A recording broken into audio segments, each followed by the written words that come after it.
Aha, sa ganitong nakakatakot na itsura, kung hindi siya bulag, paniguradong hindi siya mangungulit.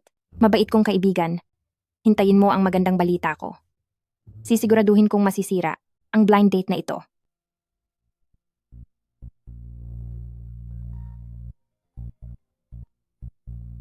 Magbibigay pa ako kay Biloo Villa ng karagdagang 20 milyong dolyar na pamumuhunan kung sa loob ng 3 araw ay wala pa ring mabisang plano, ititigil ko na ang pamumuhunan ko. Dahil sa huli, ang gusto ko ay kumita at hindi gumawa ng charity. CEO, handa na po ang sasakyan. Tumawag lang po si Madam at nagbigay ng mahigpit na utos. Kailangan niyo pong pumunta sa cafe para sa blind date. Nakaayos na po ang lahat. At kung hindi po kayo pupunta, ituturing na niyang hindi kayo magkaano-ano. Ano pong sa tingin niyo? Sige, pupuntahan ko bago bumalik sa Jaime. Masusunod po. CEO, yun pong mesang iyon ang kay Miss Lin. Interesante.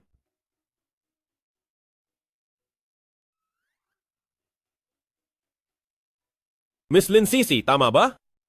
Oo, ito ba ang mayaman na sinasabi ni Sisi? Napakagwapo niya.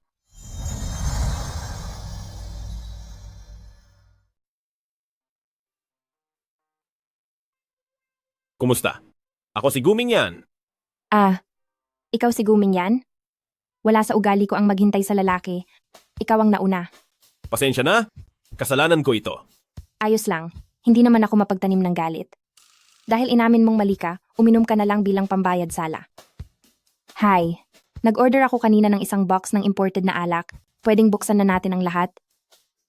Sige ba? Wow, ang galante mo naman.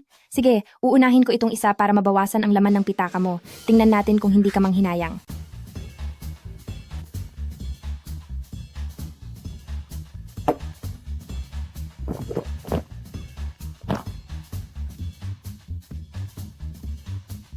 Ako kasi, wala naman akong masamang bisyo.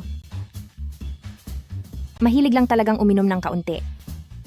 Kapag hindi ako nakainom bago kumain, nanginginig ang mga kamay ko. Hindi ka naman magagalit?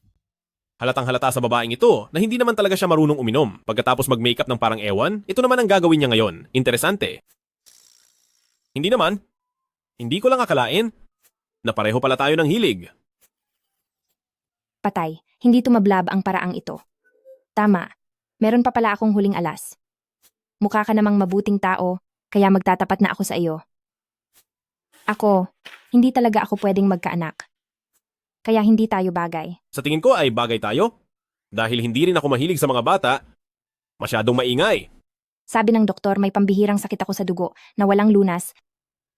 Baka pagsapit ko ng 26 na taon ay wala na ako. Huwag mong alalahanin yan. Ang pamilyang Gu taon-taon ay naglalabas ng 10% ng kabuuang yaman namin para pondohan ang sa buong mundo ay pinakamahuhusay na medical team. Ang sakit mo, kahit hindi man lubos na gumaling, ay sigurado namang giginhawa.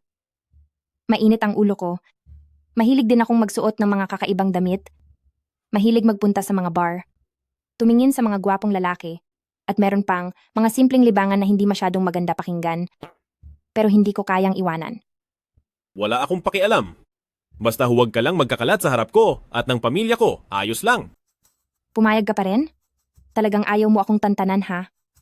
Dito na natin makikita.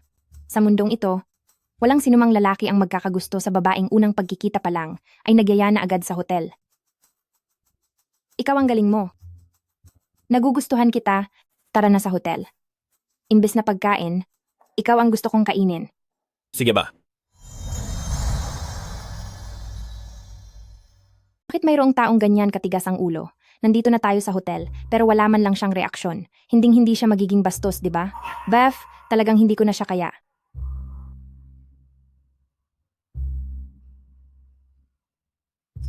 Masakit ang tiyan ko. Pupunta muna ako sa banyo. Maghintay ka rito. Sisi, pasensya na. Kapag nagpatuloy pa ito, mapapahamak na ako. Sino ba ang mag-aakalang ang lalaking ito ay ganito kahirap makuha?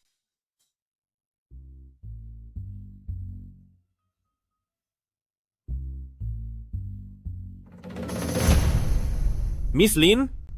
Hindi ba't kanina lang ay gusto mo nang maging tapat sa akin? Matanda ka na. Hindi mo ba pwedeng tingnan ang lugar bago magsalita? Nasa gitna tayo ng kalye. Sige, mag-iingat na ako sa susunod po. Bahala ka na, basta huwag mo na uli akong hahanapin. Miss Lynn, hindi yan ang sinabi mo kanina. Hay nako, mabilis lang magbago ang isip ko at lipas na ang interes ko. Hindi mo pa ba makuha ang gusto kong mangyari? Ang makulit na lalaking humahabol-habol ay walang taong magugustuhan. Ako? Makulit at humahabol-habol sa'yo? Bakit hindi ba? May naglakas loob na sabihan ako na makulit? At ikaw ang nauna. Bakit? Anong ibig mong sabihin? Kung gusto mong murahin ako pabalik, handa akong makinig. Hindi naman kailangan, ngunit dahil iyan ang sinabi mo. Kapag hindi ko ginawa iyan, parang nasayang lang ang binigay mong paghuhusga. Anong gagawin mo? Sinasabi ko sa'yo, sumusunod tayo sa batas ngayon? Masyado kang maraming iniisip, handa lang naman akong magpakasal sa'yo. Ano? Pakasal? May problema ba ang mga mata mo? Papatusin mo talaga ako? Ganyan ka ba kadesperado?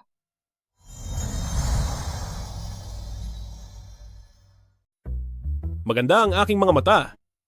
At interesado ako sa iyo. Yang Master Gu. Anak ka ng mayaman, guwapo rin. At siguradong marami ang mga babaeng nagkakandara pa sa iyo.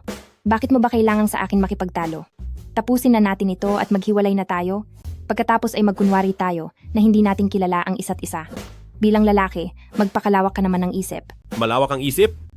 Nakipag-away ba ako sa iyo kahit kailan? Ang sama-sama mo na nga dahil pakakasalan mo na ako, hindi ba ginagawa mo lang ito dahil minura kita noon? Kung ganoon, hayaan mo na rin akong murahin mo pabalik. Pakakasalan kita dahil ikaw ang angkop na mapangasawa. Pagkatapos nating magpakasal, hindi ko pakikialaman ang kahit anong bahagi ng iyong buhay. Ang tanging tungkulin mo ay sa harap ng lola ko kapag nandyan siya, ay tulungan ako na magpanggap bilang isang masunuring asawa. Wala na akong ibang pakialam. Siyempre, ang aking intensyon ay hindi lang iyan. Siguro, magiging interesado ka rin sa pera. Pera? Maari ko bang itanong? Eksaktong magkano? Ang perang ito, ipaliwanag mo pa sa akin. Sa loob ng isang taon nating pagsasama, isang bahay sa sentro ng lungsod, isang Rolls Royce, at 3,500,000 dolyar na baon buwan-buwan. Pagkalipas ng isang taon, bibigyan kita agad ng 20 milyong dolyar. May problema ba rito? Wala po. Ang galing, napakahusay. Tara na kung ganoon. Saan tayo pupunta? Aabot pa tayo para magpakasal ngayon. Magpapakasal? Oo. Sandali lang. Bakit tayo umabot agad sa ganitong usapan? Hindi mo tinanggihan ang mga inalok ko sa iyo. Ibig sabihin ay sumang-ayon ka na. Tsaka ito rin ang inaasahan ng parehong pamilya natin.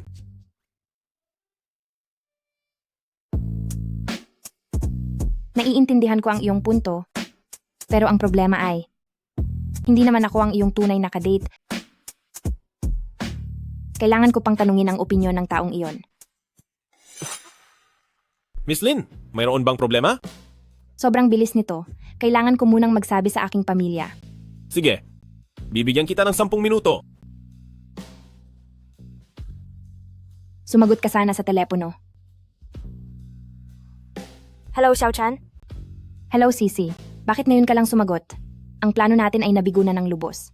Ano? Hindi ba't sabi nila lahat ng lalaki ay gusto ang mababait na babae? Ginawa naman nating pabaliktad ang lahat.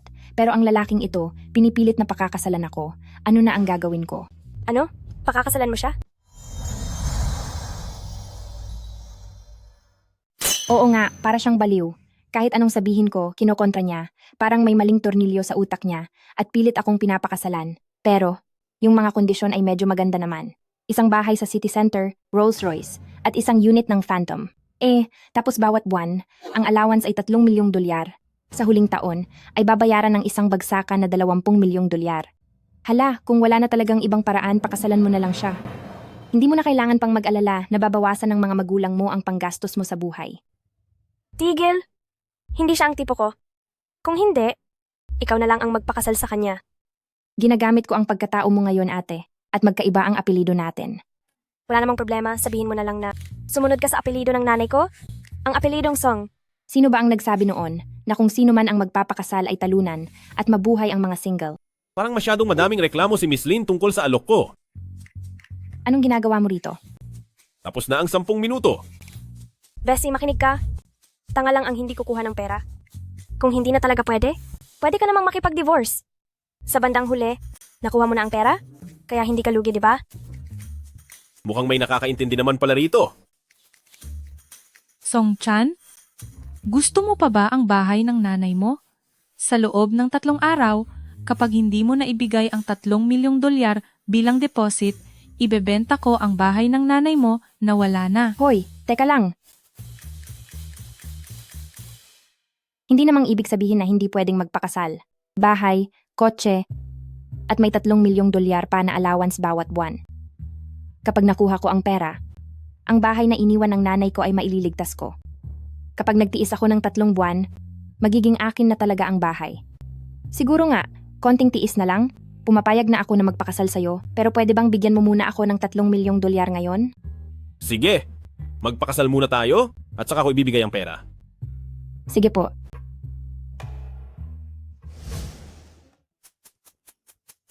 Nagpakasal nga ako sa isang lalaking hindi ko pa man lang kilala ng mahigit 2 oras. Napakahiwaga ng tadhana.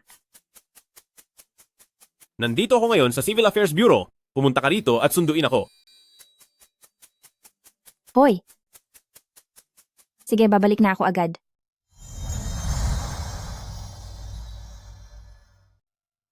Ako, ikaw. Ikaw. Sige, mauna ka na. May kailangan pa akong gawin. Tumawag na ang opisina. Kailangan ko nang pumunta roon. Kung may kailangan ka, i-contact mo na lang ulit ako. Sige, ihahatid na kita. May dala akong sasakyan. Ito na ba ang sasakyan mo? Oo, aalis na ako. Bye. Sige. Bye-bye. Lola, Mingyan, kumusta ang blind date nyo? nagpakasal na po kami. Ano? Ano ka mo? Nagpakasal na kayo? Lola, pumunta na tayo roon. Ano? Mingyan, nasaan ang asawa mo? May kailangan po sa opisina nila, kaya umalis na siya agad. Mingyan, baka naman po natatakot ka lang na pilitin kitang magpakasal, kaya kumuha ka lang ng kahit sino para lang lokohin ang lola mo? Lola, ano po bang pinagsasabi niyo? Ayan, ito po ang marriage certificate namin. Tingnan niyo po. Mabuti. Sasama ba naman ang ugali mo? Nag-aalala talaga ako na wala nang kukuha sa iyo. Kaya ngayong may pumayag na magpakasal sa iyo, mula ngayon, ayusin mo ang trato mo sa kaniya. Lola, talagang wala po kayong tiwala sa akin? Naniniwala ako. Kailan mo ba dadalhin ang asawa mo rito sa bahay? Ipinaghanda ko siya ng isang bahay. Naghihintay na lang itong mailipat sa pangalan niya.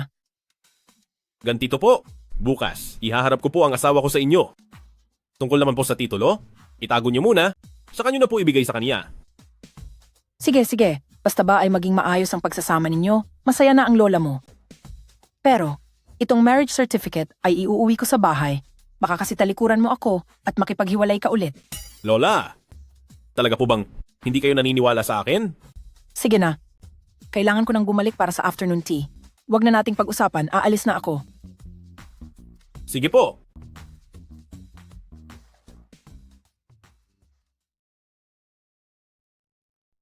Sisi, anong ginagawa mo rito? Bakit hindi ka pa pumapasok? Songchan, may itatanong sana ako sa iyo. Ano na ba talagang status mo ngayon? Totoo bang kasal ka na? May certificate na kami, kaya sa tingin mo? Patingin nga ako. Aba, ang gwapo naman pala ng lalaking ito. Bakit? Nagsisisi ka ba? Siyempre hindi. Kahit gaano pa siya kagwapo, hindi siya ang tipo ko. Alam mo naman, gusto ko yung mga energetic na mga younger guys. Anong pinagbubulungan nyo riyan? Bilisan nyo at maghanda na kayo. Tungkol sa mga susunod na materyales, nagbilin ang presidente na kailangang makipagpulong ng promotion department para sa isang emergency meeting. Tinatawag na tayo ni Manager Shwe. Sisi, itong bagong dating na presidente, ano ba ang background niya? Alam mo ba? Tamang-tama ang pagtanong mo sa akin.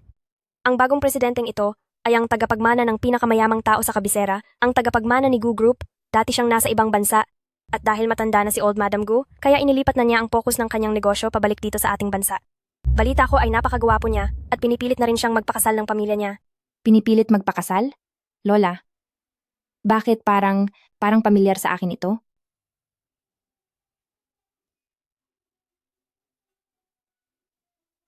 Kayong lahat, ayusin nyo ang trabaho nyo mamaya. Magandang araw po, President Gu. Hindi po ako si President Go. Magandang araw po, Presidente. Sa unang pagkikita natin, ay ipinatawag ko agad ang promotion department para sa isang meeting. Humihingi ako ng paumanhin. Ililibre ko na lang kayo ng Japanese food sa susunod. Hindi naman po abala, tungkulin po namin ito, President Gu. Xiao-chan, tignan mo ang ating Song Meimei. Nagpapasikat na naman siya. Kamusta po kayo, President Gu? Ako po ang manager ng promotion department, si Song Meimei. President Gu, tuloy po kayo sa loob. Hindi na kailangan. Ang boses na iyon, bakit parang pamilyar sa akin? Bakit siya nandito? Xiao-chan? Hindi ba siya ang asawa mo sa marriage certificate? Oo nga, pero sabi mo sa akin, karaniwang rich kid lang siya. Bakit siya ang bagong talagang presidente? Huwag kang mag-alala, hayaan mong mag-isip ako. Tumayo ka sa likod ko, para hindi niya makita ang mukha mo. Ipakikilala ko sa inyo, ang aming mga kasamahan sa propaganda department. Sa pagpapatakbo mo ng kumpanya, talaga bang ang mga empleyado ay sumisipsip lang sa kanilang boss, hindi ba? President Gu, masakit po ang paa ko. Pwedeng paalalayan naman ako? President Gu, pasensya na po. Hindi na po mauulit sa susunod. Gonggong, bilisan mong umalis dyan. Magsimula na ang meeting. Sige po, President Gu. Dito po tayo. Ikaw si Song Meimei, tama ba? Lugar ng trabaho ang kumpanyang ito? Ayaw na ayaw ni President Gu sa mga taong hindi alam ang prioridad sa trabaho. Palalagpasin ko ito dahil hindi mo alam, dahil unang beses mo pa lang ito. Pero kung mauulit pa ito, mapipilitan akong paalisin ka sa kumpanya. Naintindihan ko po, Sekretaryang Liu. Halina't batiin natin ang pagdating ni President Gu. President Gu, ang planner nating si Song, ano po ang nangyayari sa kanya? Planner Song, itaas mo ang iyong ulo.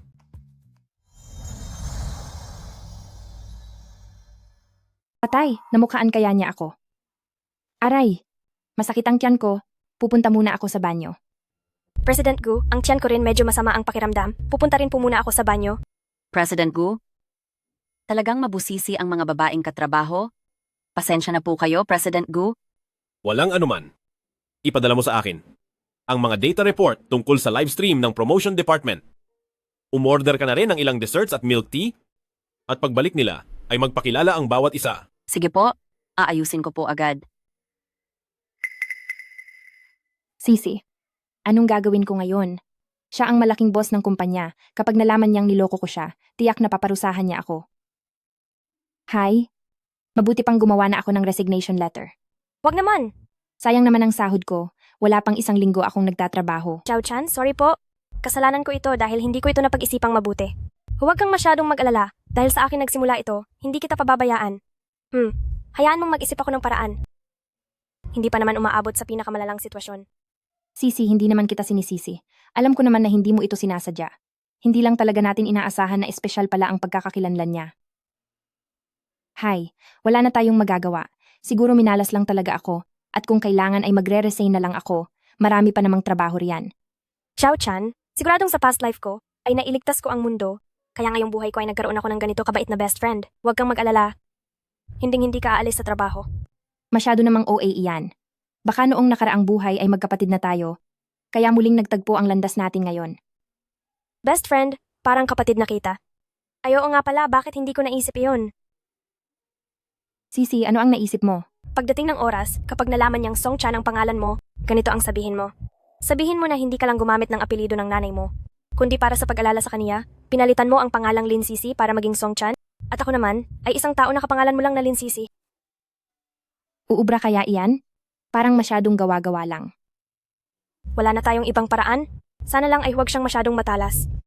Dahil wala na tayong magandang naisip, wala na tayong pagpipilian kundi subukan ito. Tara, bumalik na tayo para kumuha ng video. Alam na ninyo kung sino ako? Ngayon naman, magsimula na tayong magpakilala. Ako si Shuero, ang direktor ng lahat ng promotion departments. Ang pangunahing trabaho ko ay ang pagpapalawak at pagpapaunlad ng live streaming business natin. Ako po si Song Meimei, ang manager ng livestream department ng promotion department. 18 taong gulang pa lang po ako. Ako po si Song Chan, isang intern sa promotion department. Wala pa pong 1 linggo simula nang pumasok ako. Ang pangalan mo ay Song Chan.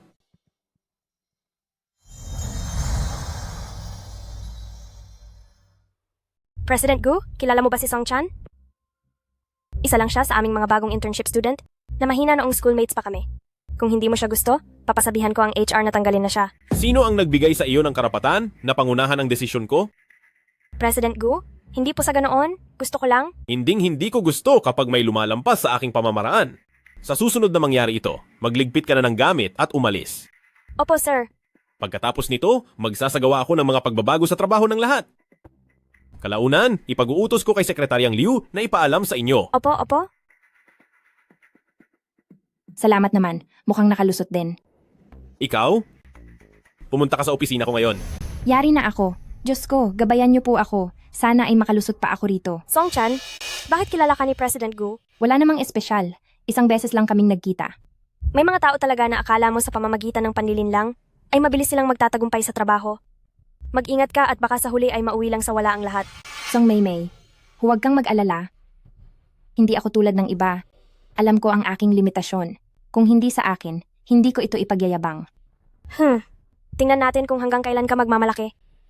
Maymay, bakit mo naman sinasabi ang mga ganyan sa akin? Nagsasabi lang ako ng totoo. Saang banda ako nagmalaki? Masyadong matabi lang dila mo. Humanda ka sa akin. Kayo, anong tinitingin-tingin nyo rito? Bakit hindi pa kayo bumalik sa trabaho? Kailangan pa bang pasanin ko kayo pabalik? Babalik na po kami. Bilis! Song Chan, anong lakas ng loob mo para akitin ang lalaking gusto ko?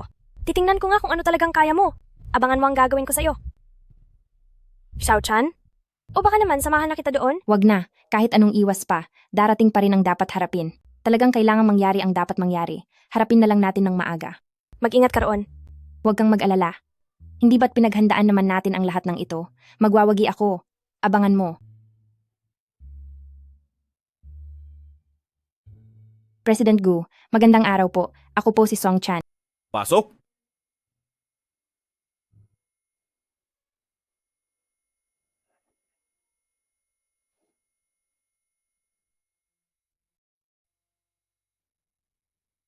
Sisi, narinig ko na ang bago nating presidente ay kilala si Song Chan. Siya na kaya ang pinag-uusapang mapapangasawa ni President Gu na isang mayamang tagapagmana? Nagtatago lang kaya siya ng pagkakakilanlan para magtrabaho sa kumpanya natin? Malapit kayo sa isa't isa? Totoo ba ito? Tungkol doon po, hindi ko rin po sigurado. Pero, manatili man siyang mayamang tagapagmana o hindi, kailangan pa rin natin siyang pakisamahan ng mabuti. Paano kung totoo pala iyon? Siguradong yayaman din tayo? Oo nga po, buti na lang at hindi ko pa nababastos si Song Chan. Lin Sisi, tumahimik ka nga. Itigil nyo na ang nakakatawang paninira na yan. Sinong may sabi sa inyo na si Song Chan ay isang anak mayaman? Sa mga nobela po, hindi ba ganoon naman ang sinusulat? Hindi ba sabi nila ang sining ay base sa realidad? Sa hitsura ni Song Chan, walang poise, walang galing? Paano magiging anak mayaman yan? Kapag nagpakalat ka pa ng maling chismis? Pumunta ka na sa HR at mag-resign. Song Maymay, sinasabi ko lang naman kailangan bang may personal na atake? Kung hindi mo tanggap, di doon ka na lang lumaban sa akin kapag narating mo na ang posisyon ko. Ngayon, manahimik ka. Ikaw. Sige na, tama na yan, Sisi. Huwag kang padalos-dalos. Song Maymay, magpasensya ka na lang sa kaniya. Sino ba namang ayaw ng kaunting chismis? Lin Sisi, bumalik ka na sa trabaho mo. Binabayaran ka ba ng kumpanya para lang magpalipas ng oras dito? Alis na tayo. Hello po, President Gu. Ako po si Song Chan. Tuloy ka. Magandang araw po, President Gu. Wala ka ba talagang gustong sabihin sa akin?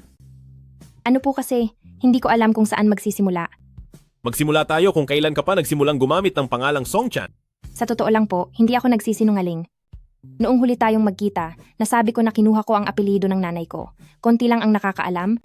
Tungkol naman kung bakit hindi Lin Sisi kundi Song Chan ang tawag sa akin dahil nagpalit ako ng pangalan. Dati akong si Lin Sisi, ngunit si Song Chan na ang pangalan ko ngayon. Ganoon ba? Wala ka bang balak lokohin ako? Wala po. Bakit kaninang umaga sa harap ng kumpanya? Bakit ka nagtatago? Hindi ko po kasi alam na ikaw pala ang bago nating presidente. Nabigla lang po ako. Sa sinasabi mo? Parang ako pa ang nagkamali? Wala naman po akong sinabing ganyan. Sige na. Pirmahan mo na ito.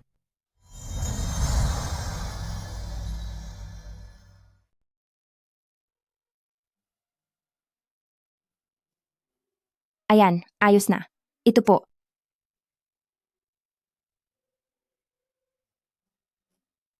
Gusto kang makita ng lola ko? Sumama ka sa bahay mamayang gabi? Doon ka tutuloy sa amin para tulungan akong harapin si lola. Sige po. Kung wala na po kayong kailangan, aalis na po ako. Ay, siya nga pala. Dakilang CEO Gu, meron sana akong gustong ipakiusap sa inyo. Ano yun? Sige, sabihin mo. Kapag nandoon tayo sa kumpanya, magpanggap tayo na hindi magkakilala. Kasi po ako, simpleng tao lang at walang malaking ambisyon. Gusto ko lang ng tahimik na buhay. Masyado kayong sikat at gwapo, hindi ko kaya ang atensyong dala niyan. Sige, payag ako. Gusto mo bang umuwi muna para mag-impake ng mga gamit mo? Pwede kitang pasundo sa sekretarya ko. Huwag na po. Dahil kasal naman tayo sa kontrata, siguro naman ay papakainin niyo ako roon, di ba? Mauna na po ako. Ituloy niyo na ang ginagawa niyo.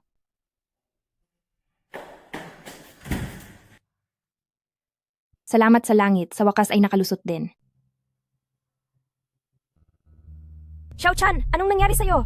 Wala, ayos lang ako. Mabuti naman kung ganoon. Xiao-chan, bumalik ka na pala. Ano ang pinag-usapan niyo ng boss? Xiao-chan, totoo bang isa kang mayaman na tagapagmana na nagtatago ng katauhan? Huwag na kayong gumawa ng mga kwento. Nagmamadali kasi ako noong papasok ng trabaho, tapos ay naggasgasan ko ang kotse ng boss, kaya galit siya sa akin. Ah, iyon lang pala ang nangyari? Nako, kailangan mo talagang mag-ingat.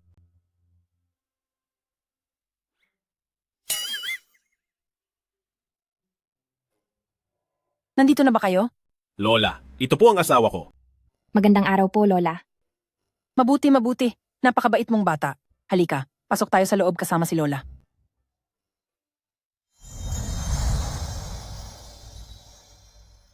Xiao-chan, lahat ng ito ay mga regalong ibinibigay sa iyo ni Lola. Tingnan mo kung gusto mo. Para sa akin po ang lahat ng ito. Oo naman. Pumili ka ng gusto mo. Kung wala kang magustuhan dito, papalitan natin ng panibago. Wag na po, Lola. Masyadong mahalaga at mahal ang mga ito. Nako, kapag hindi mo tinanggap, magtatampo talaga si Lola. Inaasahan ni Lola na bibigyan mo ako agad ng apo sa tuhod. Pagdating ng oras, reregaluhan pa kita ng isang gusali. Nagbigay na si Lola. Tanggapin mo na. Salamat po, Lola. Gabi na. Ang kwarto ninyo ay naihanda ko na. Siguradong magugustuhan ninyo. Lola, Bakit ka nahihiya? Excited na si Lola na magkaapo sa tuhod. Ipinagluto ko kayo ng pampakalmang tsaa. Inumin nyo ito bago matulog. salamat po, Lola. Sige, inumin nyo na at matulog. Hindi ko na kayo kukulitin. Magpahinga na kayo ng maaga. Ngayong gabi, paano tayo matutulog? Sa iisang kwarto talaga tayo? Matulog muna tayo ng ganito. Nakamasid si Lola, makipagtulungan ka muna.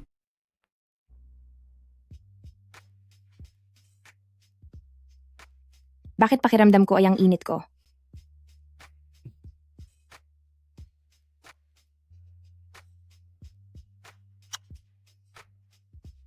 Song-chan, magising ka.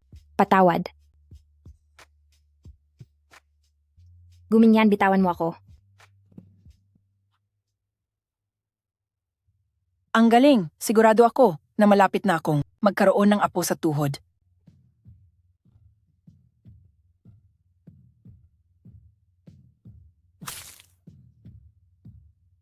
Gising ka na ba?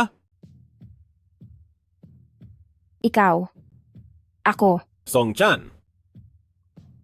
Sa atin, walang anumang nangyari. Ano? Ako na ang humihingi ng paumanhin. Para kay Lola, okay ba? Sana, wag mo itong ikasama ng loob. Sige, mag-ayos ka na muna. Lalabas muna ako. Mabait pala siyang tao at may paninindigan. Kung talagang ituturing ko siyang asawa, ayos din pala siya.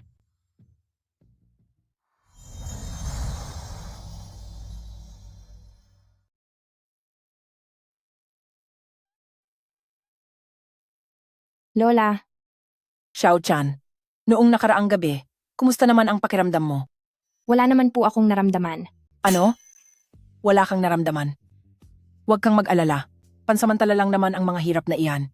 Simula sa araw na ito, aalagaan ko na si Mingyan. Huwag kang mag-alala. Itong si Pamilyang Gu namin ay may pinakamagaling na medical team. Ang tungkol sa lagay ni Mingyan ay hindi problema. Sa susunod, sinisiguro ko na masisiyahan ka na. Huwag mo muna siyang pag-isipan ng masama sa ngayon. Naku po, Lola. Ano po ba ang sinasabi niyo? Umaga pa lang, nakakahiya naman po. Ang Pamilyang Gu namin talaga ay humihingi ng pasensya sa iyo. Sandali lang, kukuha ako ng magandang bagay para sa iyo. Lola, Ano ang sinabi sa'yo ni Lola? Bakit parang tuwang-tuwa ka? kakasabi lang sa akin ni Lola na dapat kang magpatingin sa espesyalista para sa mga lalaki. Iniisip mo ba na noong nakaraang gabi ay hindi kita napaligaya?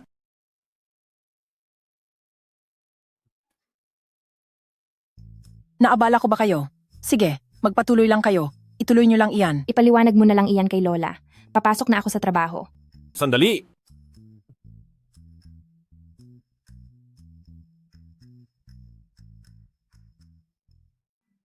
Sumakay ka na sa kotse, ihahatid na kita sa kumpanya.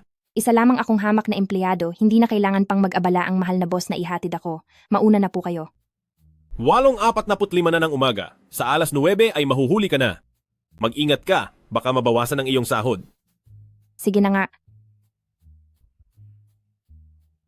Salamat, President Gu. Mahuhuli na ako sa trabaho, mauuna na ako. Teka muna, Songchan. Sa tanghalian, kakain tayo kasama si Lola. Tignan na lang natin. Inuutusan kita? Hindi ko hinihingi ang iyong opinyon. Kung nagdesisyon ka na pala, bakit mo pa ako tinatanong? Nakakainis talaga.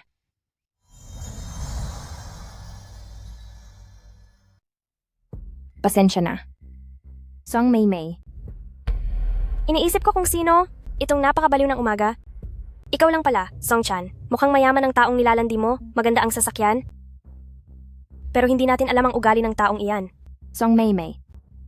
Ano ang ibig mong sabihin? Bakit? May lakas ka ng loob na gawin iyan pero ayaw mong pag-usapan ng mga tao? Pero Song Chan, babalaan kita, ang Haimei Company ay nakuha na ng Gu Group at kasalukuyan kaming nasa panahon ng pagbabago. Maaari kang maging walang hiya, pero huwag mong sirain ang imahe ng kumpanya. Kung hindi, Song Maymay, nagpalit ka na ba ng trabaho bilang chismosong paparazzi? Gagawa ang paparazzi ng istorya batay sa isang litrato. Imbento lang ang lahat ng kwento, mukhang sanay ka na sa gawaing iyan. ang lakas ng loob mong paratangan ako, gusto mo bang parusahan kita? Song Maymay, umagang-umaga pa, hindi mo ako katulong. Isipin mo munang mabuti bago ka sumugod. Nahuli ka sa CCTV, hindi ito isang biro. Malapit na akong mahuli sa oras. Hindi kasing laki ng sahod mo ang sahod ko, kaya hindi na kita papatulan.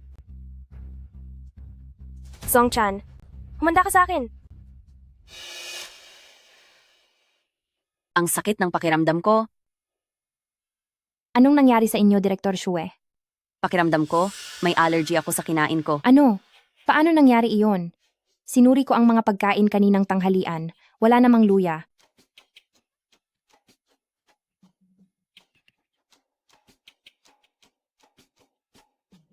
Hello? 911 po ba ito? May pasyente po dito. Pumunta po kayo agad. Ang address ay Haimei Company. Masyado kang napaaga sa pagsasaya. Mukhang makakansela ang livestream natin. Ikaw ang kumuha ng tanghalian kanina. Ikaw ba ang gumawa nito? Song Chan, ipinaliwanag ko lang ang totoong sitwasyon, kaya huwag mong ibintang sa akin ang lahat. Magsisimula na ang livestream. Kung may oras ka pa, siguro dapat mong pag-isipan mabuti kung paano mo ito ipaliliwanag kay President Gu. Sino ang nawala ng malay? Direktor Shue. Hindi makaakyat ang ambulansya. Pabibigatin ko muna siya sa likod ko pababa. Sige po, salamat po. Magkakasama tayo sa trabaho?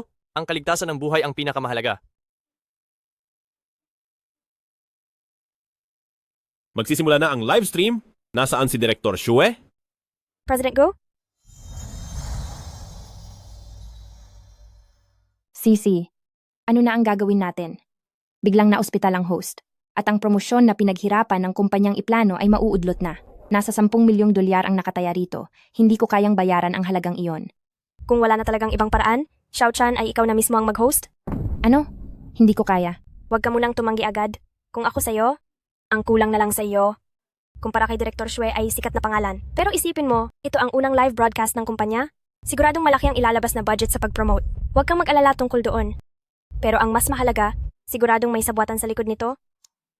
Para ipasakit sa iyo ang pagkawala ng 10 milyong dolyar ng kumpanya. Talaga bang, hahayaan mo siyang magtagumpay? Siyempre hindi. Kaya huwag ka nang mag-alinlangan? Ang gawin mo na lang, Sige, susubukan ko. sige na. President Gu, dahil sa pagkakamali sa trabaho ni Song Chan, nagkaroon ng food poisoning si Director Shue kaya dinala siya sa ospital. Sa takot na maparusahan, sumunod na rin siya doon. Sa ngayon, hindi na namin alam kung nasaan siya. Pero kung sakaling ang kumpanya natin ay ititigil ang broadcast at hindi makasunod sa kontrata ngayon, mawawalan tayo ng 10 milyong dolyar. Sekretaryang Liu? Gusto kong malaman sa lalong madaling panahon ang buong katotohanan ng nangyaring ito. President Gu, kasalanan po itong lahat ni Song Chan. Paano niyo po siya parurusahan? Song Maymay? Nagtataka talaga ako. kung ano bang problema niyo ni Song Chan sa isa't isa. At kailangan niyo pa talagang paulit-ulit na magsalita ng masama tungkol sa kanya sa harap ko? Talagang hindi ka na makapaghintay na parusahan ko siya, no? President Gu, may maling akala po kayo sa akin. Ginagawa ko po ito para sa ikabubuti ng kumpanya. Wala po akong masamang motibo dito. Higit sa lahat, ang nagawang gulo ni Song Chan ngayon ay hindi basta-basta. Naging sanhi ito ng pagkalugi ng 10 milyong dolyar. At iyon ay dahil sa kanyang kapabayaan, sinira niya ang live broadcast. Sino ang nagsabing nasira ang broadcast?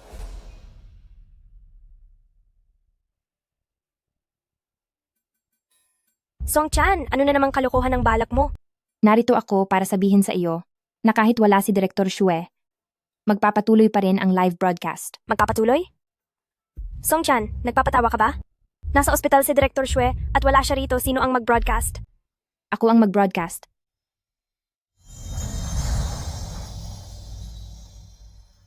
Magla-live ka?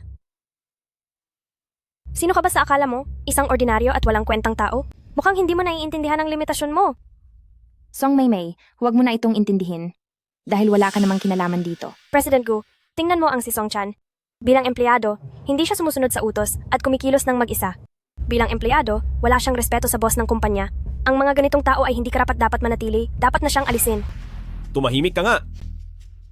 Lahat kayo, tulungan niyo si Song Chan sa kanyang live stream. Mga sis, milyon-milyong piraso na ang nabenta nitong produktong pampaganda. Pamilyar na kayo rito. Ito ay ang pinakamahusay sa beauty anti-aging industry. Ang Peach Face Anti-Aging Gift Box. 30 taon man kayo o 40, maging tanyag man o isang tita. Basta't lampas na kayo ng 25, pwedeng-pwede nyo itong gamitin. Mabait ito sa balat, at kapag ginamit ng regular, ang balat ay hihigpit, puputi, at magliliwanag. Magmumukha kayong mas bata ng 10 taon. President Gu, ang live stream natin ay lumampas na sa 100,000 viewers. Hindi masama. Sabihan ng lahat. Gawin ng regular na empleyado si Song Chan. Opo, sir. Wizard! Anong nangyayari kay Song Chan? Isang hamak na tao lang ang nag-live stream, pero may 100,000 nanonood online. President Gu, ang kita natin ay lumampas na sa 300 milyong dolyar. Hindi na ito nalalayo sa mga sikat na streamer. Ang mahalaga ay mas nakatipid tayo rito. Sige, sabihan ng finance. Ihanda ang ulat ng mga benta. Magbibigay ng pabuya ang kumpanya batay sa trabaho. Sige po, salamat President Gu. Xiao Chan, ang galing mo talaga. Yayaman ka na talaga nito. Ililibre kita ng masarap na pagkain. Pangako iyan ah. Siya nga pala. Hindi mo ba nakita kanina ang hitsura ni Song Maymay? Napakapangit ng mukha niya. Kitang-kita ko iyon. Pero nanggagalaiti siya noon, siguradong may binabalak siyang masama. Mag-ingat ka. Ayos lang ako. President Gu, pwedeng magbigay ng pabuya. Pero si Song Chan ay hindi dapat masama sa mga bibigyan. Tungkol sa nangyari sa livestream na ito ay dahil lang talaga sa kapabayaan ni Song Chan, kaya nagkaroon ng problema ang streamer na kinuha natin. Pero sa dulo, dahil pa rin ito sa kanya. Kaya sa pagkakataong ito, maaari na nating sabihin na quits lang sila, walang gantimpala at walang parusa. Dahil kung hindi, lahat sa kumpanya ay gagaya na sa kanya, at mawawalan na ng katahimikan ang kumpanyang ito. Kayong dalawa, sumunod kayo sa akin sa opisina. Mag-ingat ka. Director Shue, tungkol sa nangyaring pagkalason sa pagkain, kanino ba talaga ang pananagutang ito? Gusto kong marinig ang katotohanan. Hayaan mo na, yamang si Song Chan naman ay hindi nagdulot ng malaking lugi sa kumpanya. Hindi na natin hahabulin ang kasalanang ito. Huwag po. Habulin niyo po ang pananagutan ko. Mas mabuting tumawag na tayo ng pulis ngayon din para mahuli ng mga pulis ang taong nasa likod nito. Ayoko namang mapagbintangan sa maling paraan. Anong ibig mong sabihin?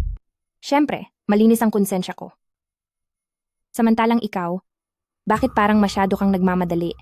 Nagulat lang ako na mayroon palang taong napakasama ng intensyong manirang puri. Tama ang sinabi mo. Ang taong nasa likod nito ay parang daga sa kanal, hindi kayang humarap sa tao, kaya gumagamit na lang ng ganitong maruming paraan para manirang puri ng iba. Napakasama na, napakatanga pa. Pasok. CEO, nahanap ko na.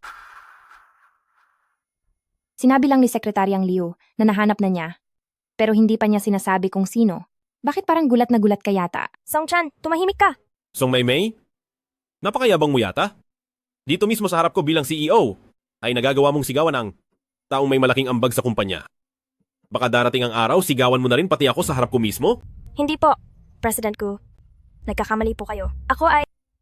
Sekretaryang Liu, Nahanap mo na ba kung sino?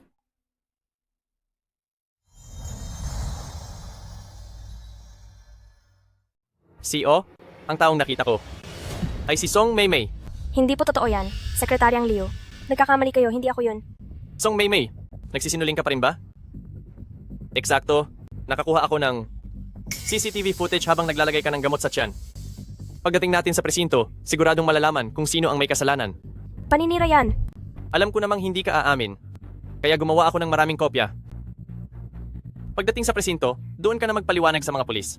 Sekretaryang Liu, sabihan mo ang HR na asikasuhin ang pag-alis sa trabaho ng Miss Song na ito. Walang puwang sa kumpanyang ito para sa taong may masamang hangarin. Ipapa-blacklist ko siya sa buong industriya. Sige po, CEO. Tapos na ako? Katapusan ko na. President Gu, sorry, patawad po. Ang taong minsang naging taksil ay hinding-hindi na muling pagkakatiwalaan. Sekretaryang Liu, ilabas na yan. Opo, President Gu? President Gu, pakiusap. Gu, May. May. Sabi mo dati, paiiyakin mo ako habang paalis ng kumpanya, di ba? Bakit ikaw yata ang naunang umiyak? President Gu, nagsisisi na po ako. Pakiusap, patawarin niyo po ako. Paalam. Maganda ang pagkakaayos mo sa problema ng kumpanya. Talaga po? May pabuya ba ako para doon? Anong pabuya ang gusto mo? Kahit konting komisyon lang po. Sige. Kapag lumabas na ang total ng sales, bibigyan kita ng 5%. Ang galante ni President Gu. Paano naman ang gagawin nyo? Kay Direktor Shue? Kawawa naman siya, nadamay lang siya sa gulo. Samahan mo akong pumunta sa ospital para mapag-usapan na rin natin ang tungkol sa mga bayarin sa pinsala. Sasama ako sa inyo?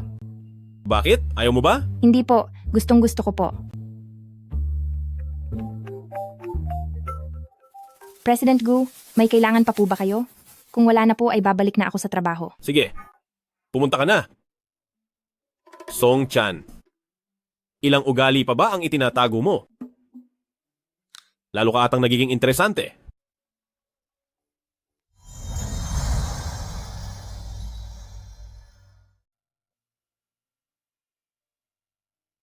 Xiao-chan, anong sitwasyon niyo na ngayon? Ganap na itong maayos. Natanggal na si Song Maymay sa trabaho, kaya hinding-hindi na niya magagawang maghari-harian sa kumpanya. Kung ganoon, maingat at marunong pa palang mag-isip ang asawa mo. Dahil okay na ang lahat, hindi na muna kita aabalahin. Kailangan ko na kasing magtrabaho. Sige. Sisi, ano na naman ang meron dito? Tungkol pala ito sa president natin ng kolehiyo. Song Chan, sa Petsa 28, sa room 305 ng Hilton Hotel, mayroon tayong reunion. Huwag mong kalimutang magsuot ng JK Student Council uniform at isama mo rin ang iyong asawa. 28? Hindi ba bukas na iyon? Tamang-tama, may libreng oras ako. Pero hindi ko lang alam kung papayag ba si Guming yan na sumama. Hayaan mo na nga. Tatanungin ko na lang siya pag-uwi ko. Sige, President, darating ako ng on time bukas.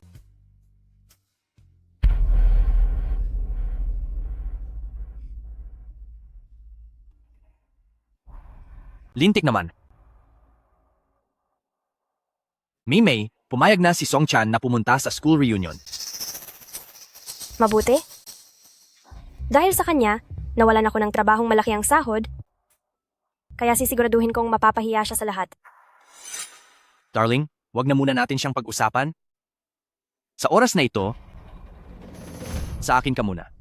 Para naman kay Song Chan, marami pang pagkakataon para maturuan siya ng leksyon bukas. Pagdating ng oras, maghanda ka ng marami pang mga aktibidad na ikahihiya niya ng husto. Gusto kong hindi na siya makaharap sa ibang tao. Sige. Sisisiguraduhin kong iiyak siya habang papaalis. O ano? Ituloy na natin ito.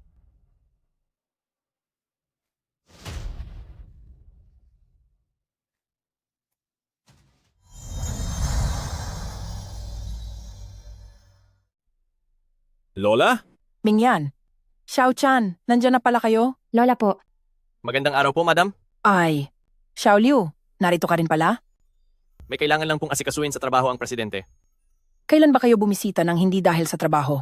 Ako na matanda na, ay wala nang pasensyang makinig sa mga ganyan. Pumunta na kayo sa silid aklatan. Xiao-chan, Halika rito at tulungan mo si Lola pumili. Punta muna kaming dalawa sa silid aklatan. Opo, sir. Lola, ano po itong ginagawa nyo? Hindi ba't bagong season na ngayon?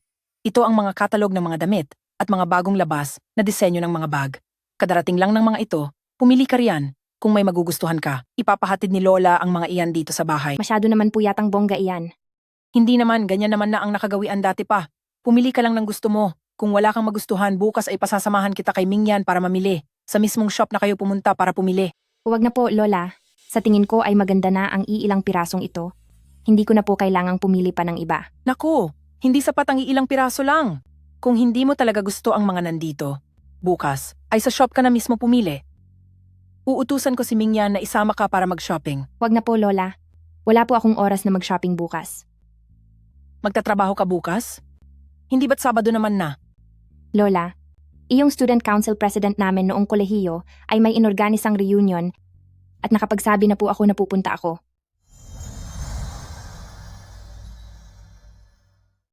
Reunion ng mga kaklase? Bihira lang kayong mga kabataan na magtipon-tipon.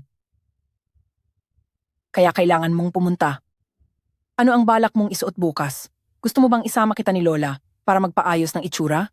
Pipili tayo ng high-end na damit at ipapahatid natin iyon sa butler. Pagdating ng oras, siguradong mamamangha silang lahat sa iyo. Lola, ang aming student council president ay nakipagkasundo na sa amin na lahat kami ay magsusuot ng JK school uniform. Sige, kung ganoon. Hi.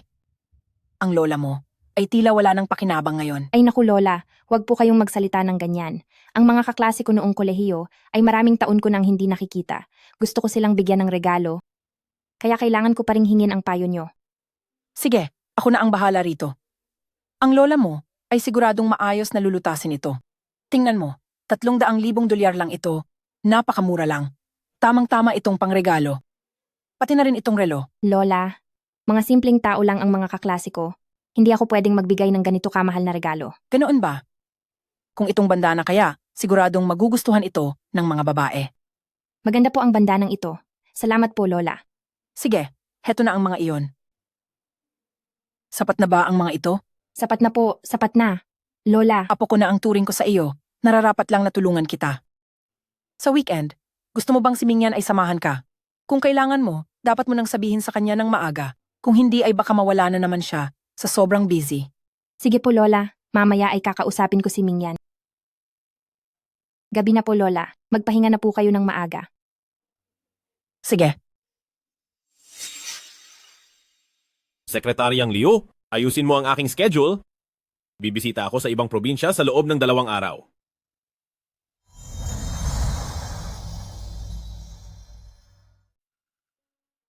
Si Gumingyan para sa susunod na 3 araw ay kailangang umalis para sa trabaho, tiyak na may kinakaharap siyang mahirap na sitwasyon.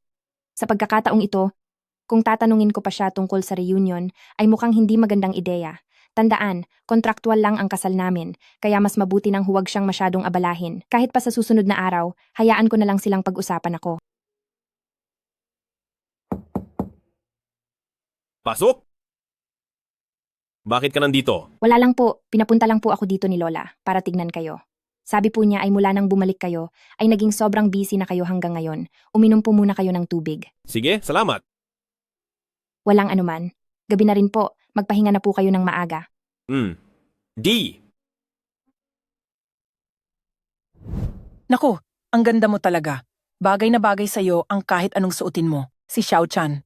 Sa suot mong uniforme na ito, talaga namang mukha kang estudyanteng 17 o 18 taong gulang. Puno ka ng sigla. Lola, sobra po kayong magbiro. Nahihiya po ako sa mga papuri niyo. Nagsasabi lang ng totoo ang lola mo. Magtiwala ka sa panlasa ko. Sayang nga lang at si Mingyan ngayon ay hindi makakasama sa iyo. Os lang po yun, Lola. Mahalaga po ang trabaho ni Mingyan. Isa siyang boss at nakasalalay sa kaniya ang kabuhayan ng ilang libong mga tao. Ikaw talaga, lagi mo na lang siyang ipinagtatanggol. Siya nga pala, kinausap ko na si Sekretaryang Liu, ngayong araw na ito, ihahatid kanya gamit ang sasakyan. Nandoon na rin sa sasakyan niya ang mga regalo. Salamat po, Lola. Mauuna na po ako. Sige, magsaya ka roon. Opo, naiintindihan ko po. Songchan, nandoon ka na ba? Papunta na po ako. Sekretaryang Liu, bakit tayo biglang tumigil? Young mistress, pasensya na po talaga. Ang sasakyan po ay biglang tumigil at nasiraan. Gagawan ko agad ng paraan para may tao at panibagong sasakyang ipapadala rito. Hindi pwede, Sekretaryang Liu. Mahuhuli na ako sa takdang oras. Ano na po?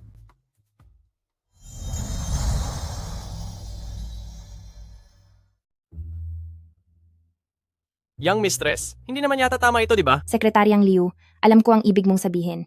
Pero ang oras ko talagang hindi naaabot. Mauna na ako. Bye-bye. Young mistress, Sekretaryang Liu, umuwi ka na rin ng maaga. Sabihin mo kay Lola na ako na ang bahalang umuwi mamayang gabi.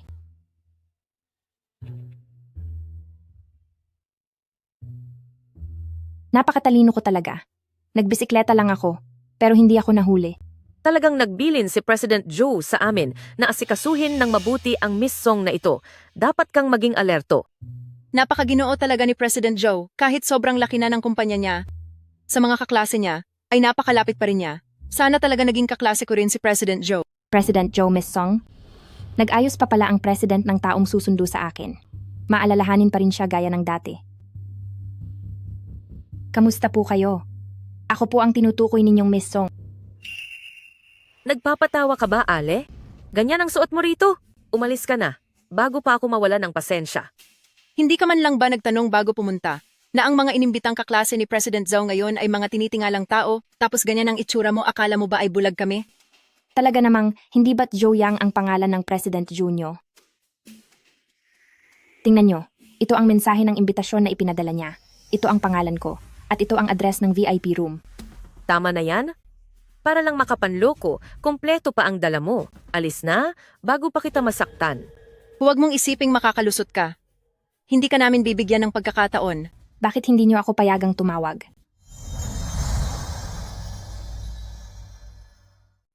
Akala mo ba natatakot ako sa iyo? Ate, hayaan mo na muna siya. May kasamang babae si President Zhou. Tingin ko siya si Miss Song, halika na, sinalubong natin sila. Magandang araw po, President Zhou. Kaya pala sinasabi nilang si Miss Song ay ikaw pala. Bakit ka sumisigaw? Ang pangalang Miss Song, may karapatan ka bang tawagin siya niyan? Ang ingay-ingay mo. Hindi ba pumunta ka rito para sa reunion ng mga kaklase mo? Bakit nakatayo ka lang sa labas ng hotel at hindi ka pumasok? Song-chan, ngayong araw na ito, ihiyain kita sa harap ng maraming tao para makaganti ako sa nangyari kahapon. Kaklase ba ito ni President Zhou? Bakit ganyan ang suot niya? Haha? Song-chan, pagkatapos ba ng trabaho mo, pupunta ka pa sa part-time job mo? Kuya Zhao, hindi mo man lang ako sinabihan ng maaga para man lang nakapaghanda ako ng mga luma at hindi na ginagamit na damit o kahit ano paman para may maibigay tayong tulong sa ating mahal na Song. Song Maymay. Napakasama ng ugali mo, pati na rin ang pananalita mo. Kasi sante mo lang kahapon, tapos ngayon ay nandito ka na para maghiganti. Totoo ngang ang mga taong tulad mo ay mahilig manggulo bawat minuto. Song-chan, manahimik ka!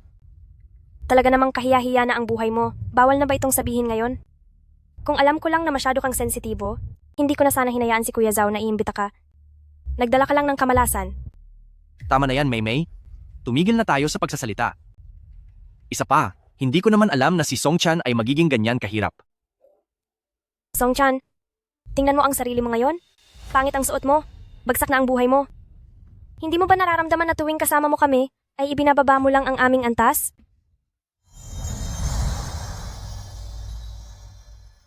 President Zhao, ganun din ba ang iniisip mo? Ganun ba? Si Maymay ay hindi naman sinasadya.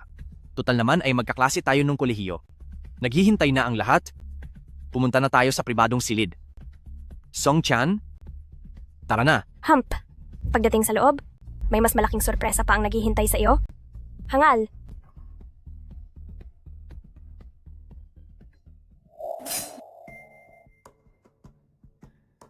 Kamusta, mga kaklase? Itong si Song-chan, baliw talaga. Talagang sinuot niya ang JK Student Council uniform dito. Sinabi ko lang naman yun. Biro lang yun sa akin. Hindi ko akala na maniniwala ka talaga. Song-chan, magkaklase naman tayo. Hindi ka naman magagalit dahil lang sa maliit na bagay, di ba? Hindi naman. Hindi ako magagalit sa mga taong hindi naman mahalaga. Hindi mahalaga? Kung talagang hindi mahalaga, hindi ka pupunta rito ngayon? Huwag mo nang lokohin ang sarili mo. Kung natatakot kang mapahiya, sabihin mo na lang sa amin, Hindi ka naman namin itataboy. Ang gagawin lang namin ay pagtatawanan ka lang namin. Di ba guys? Siyempre naman, gustong-gusto ko kayang makakita ng mga katawa-tawa. Ay, oo nga pala, Songchan. Balita ko ay isa ka pa ring intern ngayon, di ba? 3,500 dolyar ang sweldo mo. Hindi ka ba nagpa-part-time bilang basurero pagkatapos ng trabaho? Sayang, kailangang tanggapin ng tadhana. Ang ilang tao, kahit gaano pa katalino, ano namang mapapala. Hindi tulad ni Song Maymay. Pinanganak na siyang isang prinsesa at mayaman na anak. Hey, Ano naman ngayon? Binigyan ka ba niya ng pera? Sa sobrang pagpuri niyo sa kanya, yayaman ba kayo? Nakapagtataka, talaga bang gusto niyo ang maging tagasunod lang? O talagang gusto niyo lang na laging nasa ilalim ng iba? Ikaw, Pasensya na sa inyong lahat. Huli na kami. kamusta, mga kaklase? Ang tagal nating hindi nagkita. Anong pinag-uusapan nyo? Parang napakasaya nyo.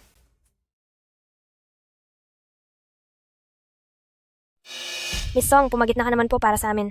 Tinitignan ko lang naman po na purihin ka ng kaunti kanina, pero ang Song Chan na ito ay patuloy na naninira sa ating lahat. Hindi po namin ito matanggap, kaya kailangan naming makipag-usap sa kanya ng maayos. tama. Miss Song, ayos lang kung kami ang sabihan niya. Pero anak ka ng pamilya, Song. Binabastos ka niya ng ganito. Huwag mo po siyang hahayaang makalusot. Wala ka talagang modo. Song Chan, bakit palagi mong nakakalimutan ang antas mo sa buhay at nagsasalita ng walang pakundangan? Akala mo ba nasa school ka pa rin? Kung ngayon ay hihingi ka ng tawad sa amin, mapapahintulutan ka pa naming mag-enjoy dito ng kaunti. Dahil baka, habang buhay mo, ay hindi mo kayang bayaran ng pagkain na nagkakahalaga ng 3,000 dolyar bawat tao. Song Chan, pinapayuhan kita na umakto ng maayos, huwag kang masyadong inosente. Kung hindi lang dahil sa matutulungan mo ang mahal kong si Maymay na ilabas ang kanyang galit, sa tingin mo ba bakit kita inimbitahan sa araw na ito? Akala ko nung 3 taon na hindi tayo nagkita, maaalala niyo ang ating pinagsamahan bilang magkakaklase. Hindi ko akalain na pinapunta niyo ako rito para lang hiyain ako. Kung ganito lang din, ayoko nang sumali sa pagtitipon na ito. Sandali! Sino ang nagsabi na pwede ka nang umalis? Ano pang gusto niyo? Gusto ko na manatili ka hanggang matapos ang party. Song Chan, nakikita ko na mukhang mahirap ang buhay mo ngayon. Magkano ba ang gusto mo? Basta, mapasaya mo ako. Ang kabayaran lang ay kailangan mong manatili rito. Zhou Yang, ito na ang huling beses na tatawagin kitang president. Anong tingin mo sa akin? Sa tingin mo ba kailangan ko ang pera mo? Eh ano ba ang gusto mo? Sabihin mo lang at susubukan kong ibigay ito sa'yo. Tulad ng damit, sapatos, bag. Huwag kang mag-alala.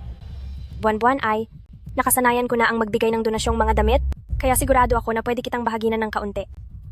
Song Chan, bihira lang ang magsalita ng ganyan si Song Maymay. Huwag mo nang palampasin.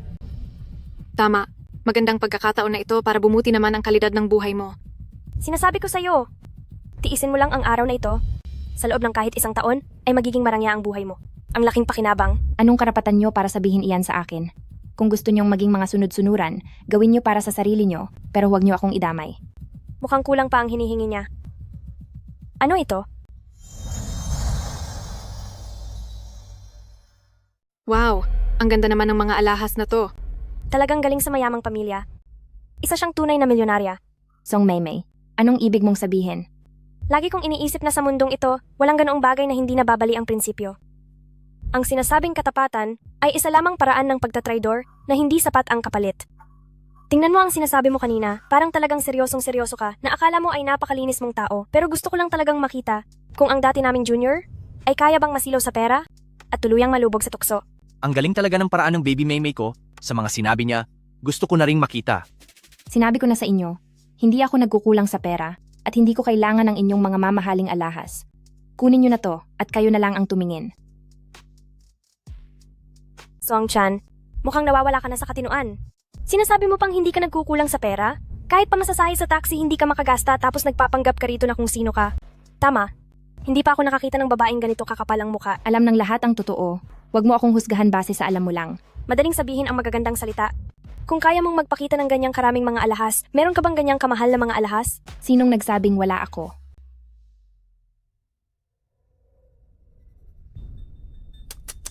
Saan mo naman napulot itong mga basurang ito? Itong box na to ang dumi na, ang mga gamit sa loob nito, mabuti pa kaya ang kalidad nito? Medyo madumi lang ang basket ng bisikleta, kaya nadumihan ang regalo. Pero hindi ibig sabihing wala na itong halaga. Ang bilis mong gumawa ng palusot? Sino namang makakaalam kung totoo yan? Baka nga basura lang yan na itinapon na ng ibang tao. Kung ako sa'yo, hindi ko mangangahas na tanggapin iyan. Ang kaibigang Songchan natin ay punong-puno ng kumpiyansa sa sarili. Tingnan niyo muna kaya ang mga gamit bago niyo siya husgahan. Ang mga ito ay dapat na mga regalo ko para sa inyo. Limitadong edisyon na relo na nagkakahalaga ng 5 milyong dolyar. Chomet Paris na bandana. Ang mga VIP lang na gumastos na ng higit 10 milyon ang may pagkakataong bumili nito. At mayroon pa. Hindi kaya galing lang to sa mga bangketa? Mga mumurahing peke lang yata ito. Malinaw naman ito. Mga tinda lang ito sa tabi-tabi. Kahit kami ay hindi gagamit niyan. Tama? Sa mga nakikita ko sa online sellers, 9 sa bawat 10 ay puro ganito ang litrato. Sa loob niyan, ini-edit niya lang yan. Kasama ang mga villa at mamahaling kotse, nagpapanggap na mayaman. Madami na akong nakitang ganyan. Oo nga, sa tingin ko ay nasanay ka na masyado sa pagbabulaan. Pati sarili mo naniwala na rin.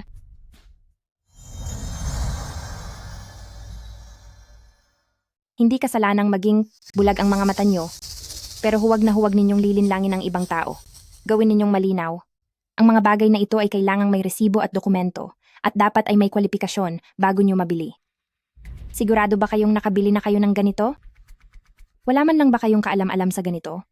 Ikaw na nakabisikleta lang makakabili ng mga mamahaling gamit? Sus! Nakakatawa ka naman. Songchan, nahihibang ka na ba? Kuya Zhao, may sira ba ang ulo niya? O baka, dapat na siyang dalhin sa mental hospital para ipasuri. Tumahimik ka. Nagawa mo akong saktan? Napakasama mo talaga. Balak mo pa akong ipakulong sa mental hospital. Walang hiya ka.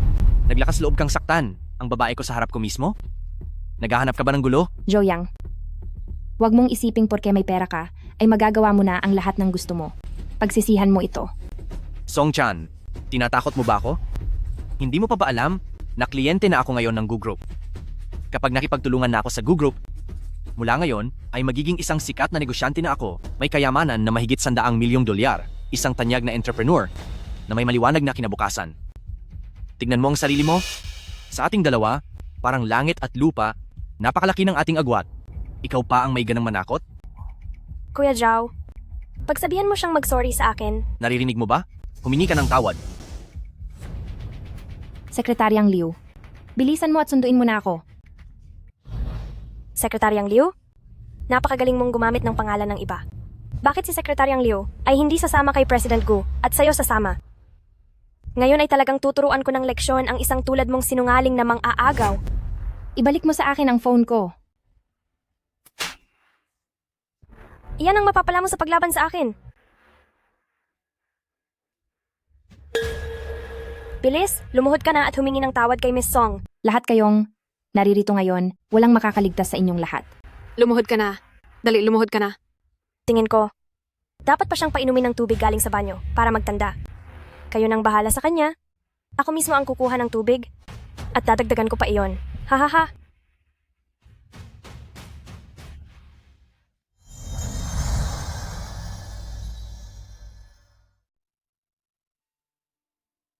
Mingyan, akala ko ay nasa business trip ka. Bakit ka nakabalik? Tungkol sa negosyo ng kumpanya, nagkaroon lang ng kaunting problema kaya nakansela ang biyahe ko.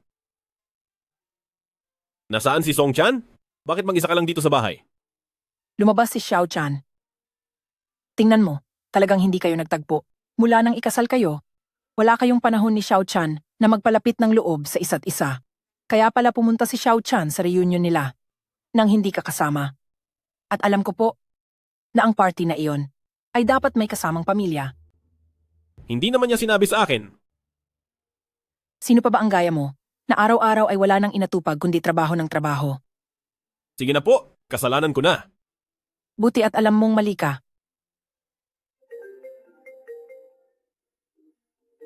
Young Master, hindi po ito maganda. Hinahamak si Young Mistress. Ano? Hinahamak si Xiao Chan? Sino ang gumawa nito? Sekretaryang Liu? Anong nangyari? Young Master, habang nagpapaayos ako ng kotse sa 4 na S-shop, nakatanggap ako ng tawag mula sa asawa nyo, pinapasundo po ako ni Young Mistress para iuwi siya. Bago pa ako makapagsalita, tinig ko sa telepono ang boses ng isang hindi kilalang babae na nagsasabing parurusahan niya si Young Mistress. Pagkatapos noon ay hindi na po maabot ang phone ni Young Mistress. Mingyan, pumunta ka agad sa Hilton Hotel. Tingnan mo kung anong nangyari kay Xiao Chan. Sekretaryang Liu? I-drive mo ako papunta sa hotel.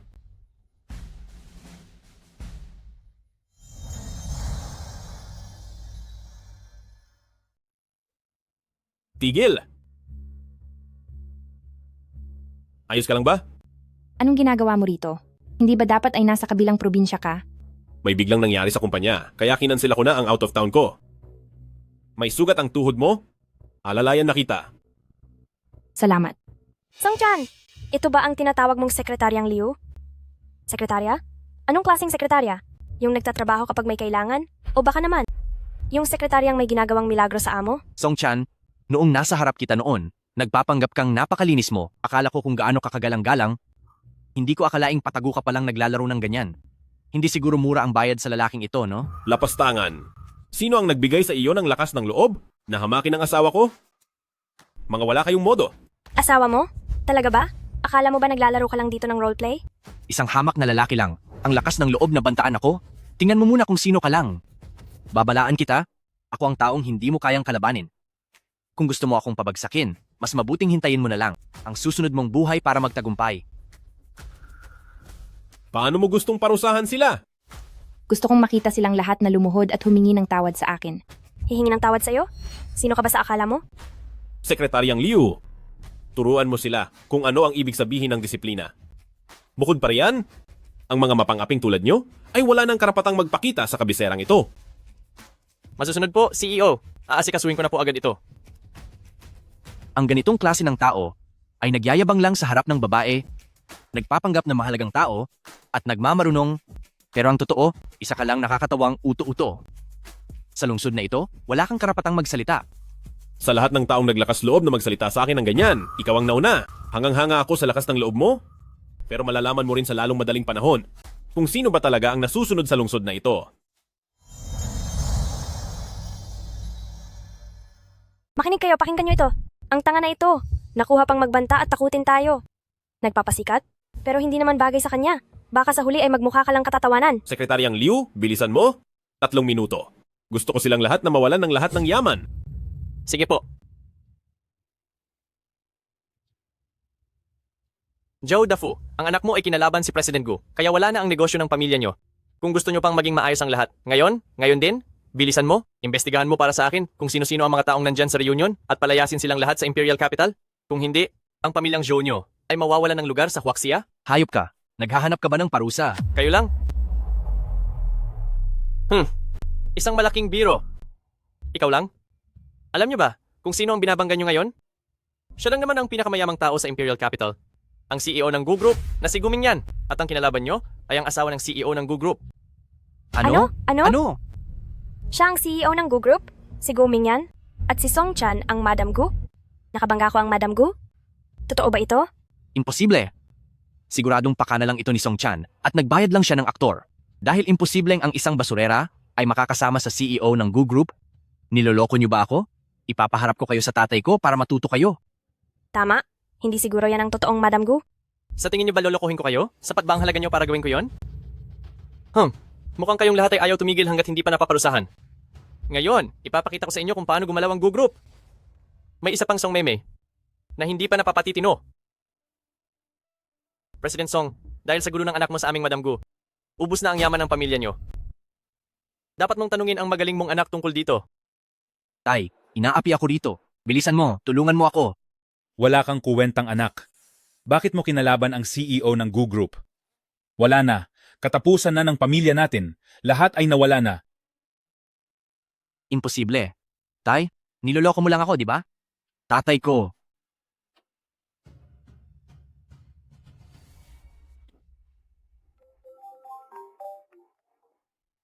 President Gu, ang ating kumpanya ay sinalakay ng napakalaking pondo, bagsak na ang ating negosyo.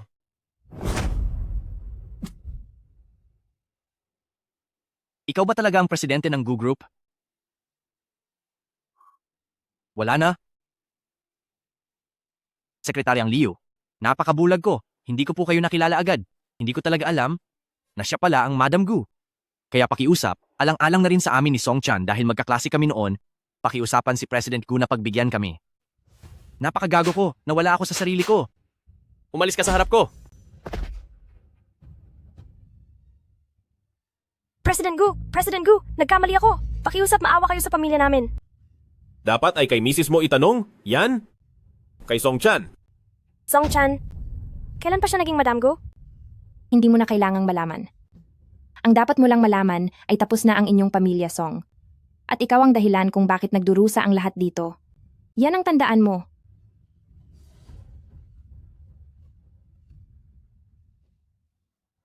Pagbabayarin kita.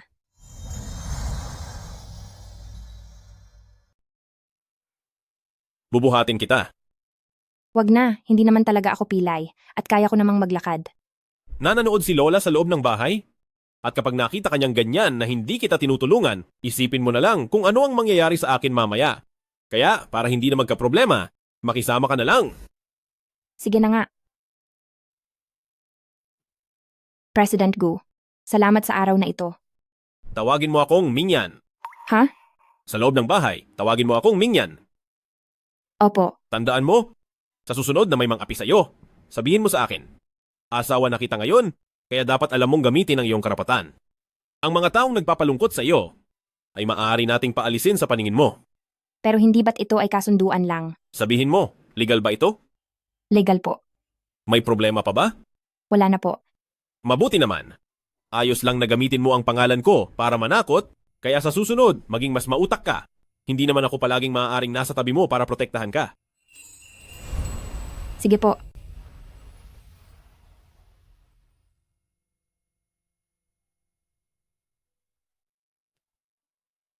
Maupo ka muna rito. Kukunin ko lang ang medical kit. Xiao-chan? Ito. Mingyan, anong nangyari sa tuhod ni Xiao-chan? Gawa mo ba ito? Lola, hindi po ito gawa ni Mingyan. Nagkakamali po kayo sa kanya. Ako po mismo ang nakasakit sa sarili ko. Mukha lang siyang malala, pero sa totoo lang, hindi ito masakit. Mingyan, ipaliwanag mo. Ano ba talaga ang nangyari? Ang mga kaklase niya ay hindi mabubuting tao. Sila ang nangguwari kay Xiao-chan. Ganoon pala. Naglakas loob silang apihin ang asawa ng apo ko? Talaga bang nawala na sila ng takot? Xiao-chan, ipaghihiganti kita. O siya Lola, naparusahan na po sila ni Mingyan. Totoo ba? Opo, pinagawa ko na iyon kay Sekretaryang Liu. Xiao-chan, patawad at nagdusa ka. Ang lola ay magluluto ng sabaw ngayon para lumakas ka uli. Ha? Lola, wag na po. Bawal tumanggi.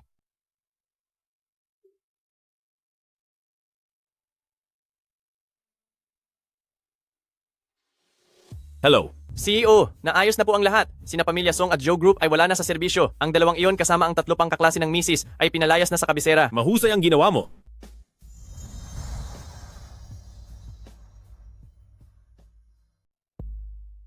Pinaalis na ang mga taong iyon sa kabisera.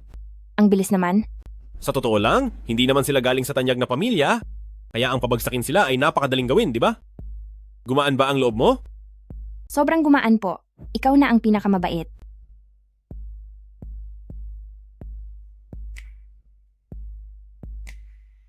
Ikaw na bata ka.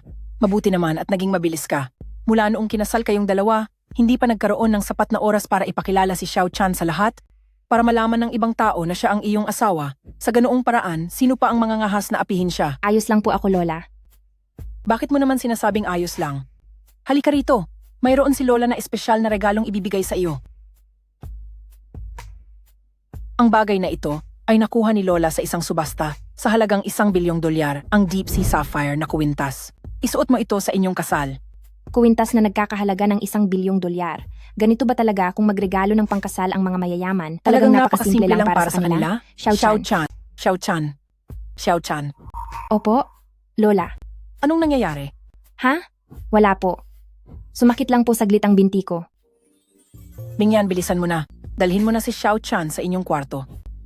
Opo, Lola.